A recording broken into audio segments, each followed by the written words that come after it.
नमस्कार, 99 न्यूज के इस खास खबर में आपका स्वागत है और इस वक्त आपके साथ मैं हूं दीपाली श्री। कांग्रेस बंगाल विधानसभा के चुनाव में इस बार भाजपा वहां की सत्तारूढ़ तृणमूल कांग्रेस की सरकार को उखाड़ फेंकने के लिए एड़ी चोटी का जोर लगा रखा है।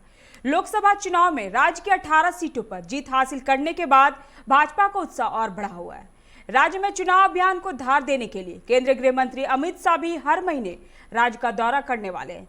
इसी को लेकर भाजपा के राष्ट्रीय अध्यक्ष जेपी नड्डा आज पूर्व वर्धमान जिले का कई इलाकों का दौरा कर आम सभा की, जहां उन्होंने ममता सरकार पर जमकर निशाना साधा।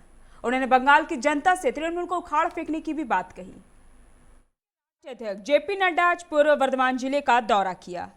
कटवा के जगदानंदपुर में सभा हुई एवं वर्धमान में रोड शो भी किया गया, जिसके कारण वर्धमान से लेकर कटवा तक पूरा इलाका भाजपा के झंडा से पट गया था। नड्डा के इस कार्यक्रम को लेकर सुबह से ही भाजपाइयों का सभा स्थल पर पहुंचना शुरू हो गया था।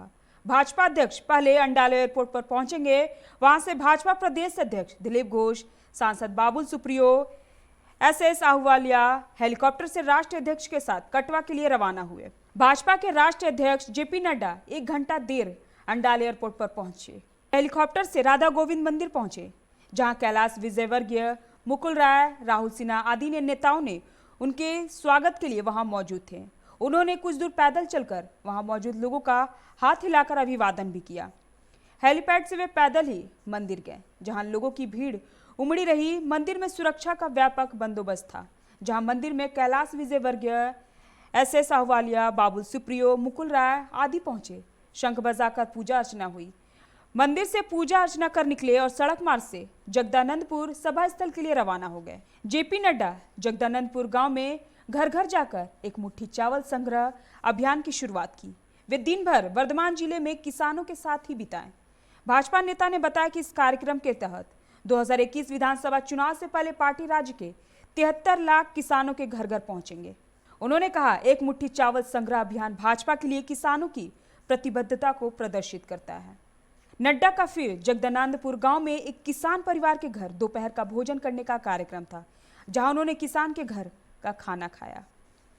वर्धमान में भाजपा के राष्ट्रीय अध्यक्ष जेपी नड्डा ने रैली को संबोधित करते हुए कहा कि आपने जिस गर्मजोशी से मेरा स्वागत किया और जिस गर्मजोशी के साथ आप इतनी बड़ी संख्या में यहाँ उपस्थित हुए हैं, यह बताता है कि आपने तय कर लिया कि ममता का जाना निश्चित है और भाजपा का आना तय है। नड्डा ने कहा कि हम पश्चिम बंगाल में सरकार बनाएंगे और यहाँ के किसानों की मदद करेंगे। संबोधन से पहले नड्डा ने पूर्व वर्धमान के कटवा में कृषक सुरक्षा अभियान का उद्घाटन किया, जिसमें फसल बीमा योजना एवं कृषक सम्मान निधि और किसानों की उपेक्षा का उल्लेख किया गया। एक मुट्ठी चावल संग्रह अभियान को लेकर किसानों को कपड़े का थैला प्रदान किया गया।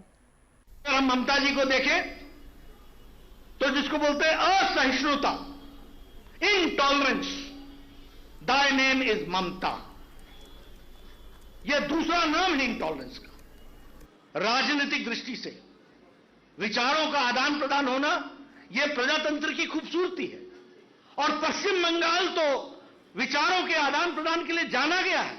लेकिन आज मैं देखता हूं कि यहां इनटॉलरेंस किस तरीके से बढ़ता चला जा रहा है। बंगाल में जैसे जैसे चुनाव नजदीक आ रहे हैं, सभी पार्टी दल के नेता जनता को रिझाने और नए वादों के साथ वोट पाने के लिए अपनी ताकत झोंक रहे हैं। इधर वर्षों से बंगाल के तख्त पर काबिज तृणमूल कांग्रेस की ममता बनर्जी अपनी सत्ता बचाने में जुटी है। बंगाल के इस चुनावी जंग में एक तरफ टीएमसी है तो दूसरी तरफ भाजपा। दोनों ओर से आरोप प्रत्यारोप का दौर भी जारी है। अब देखना यह दिलचस्प होगा कि जनता किनके सर ताजपोशी करती है। फिलहाल बंगाल में चुनावी जंग जारी है। 99 न्यूज के लिए ब्यूरो रिपोर्ट। अभी के इस खास रिपोर्ट में बस इतना ही। तमाम खबरों के लिए आप बने रहे 99 न्यूज के साथ। नमस्कार।